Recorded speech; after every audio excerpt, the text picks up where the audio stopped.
Welcome to Euractiv's EU Tweets of the Week. Ditching French submarines leads to a brawl. Turns out Viktor Orban isn't that tall. And European Commission proposes a single charger for all.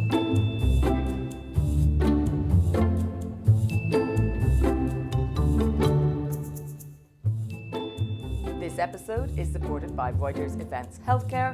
More about that later on. Last week, Australia, the UK and the US announced their fancy new military alliance with the catchy abbreviation AUKUS. But not invited to the party, the French. And even worse, Australia cancelled a contract for submarines with the country. Theresa Fallon was unsurprised, saying that when it came to the crunch, Australians preferred to be close to a superpower, not a mini-power. DG Mame pronounced it j'accuse. And American EU dude wondered, is a French submarine called a U-boat? But by Wednesday this week, the US-France patching up had begun, as reported by Sophie Pedder. Biden and Macron agreed to meet in Europe at the end of October. British PM Boris Johnson, however, made no such overtures, saying it was time for the French to, prenez un grip about all this, and donnez-moi un break. Someone hasn't maintained their Duolingo streak, and it shows, remarked Yasmin Serhan. While Frédéric Moreau was just appalled by the humorless nativist arrogance of the Eton lifer, unpleasant, incurious men with Latin tags, the lovingly curated archaic vocabulary, the theatrical enthusiasm, bottomless mediocrity, and the howling tundra where their soul should be. Now, Fred, say what you mean. This episode is sponsored by Reuters Events Healthcare.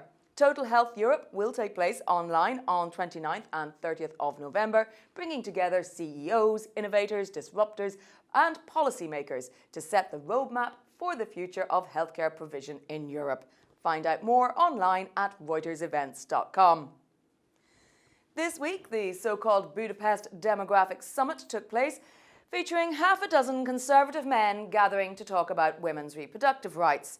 MEP Katalin Chet described it as infuriating and medieval, but even she couldn't ignore the ridiculous visuals. "Name this band," she tweeted. "Who wouldn't want to party with these lads?" asked Sam Morgan. "Viktor Orban action figure available now in all good toy shops," quipped Le Chou. Indeed, Viktor Orban really is taking the ring to Mordor. Staying with the Lord of the Rings theme, the S&D group promised one charger to rule them all, as the European Commission finally got around to proposing a common charger for electronic devices. Alexander Fanta said it was great news, but what took them so long? Maybe they were out of battery? Fu Yunqi pointed out that Apple won't be happy. Martini Seltzemeyer imagined it would look something like this, but Laura Kiley treated the news with the gravitas it deserves. Today is the day the European Parliament has been waiting for a decade. But which will take another 10 years to be implemented, by which time all new devices will have wireless chargers, moaned Sam Hedufox. Well, thanks, Sam. You're just a little ray of sunshine.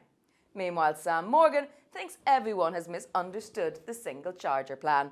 It's not a single type of charger, it's just one charger we all have to share. How European.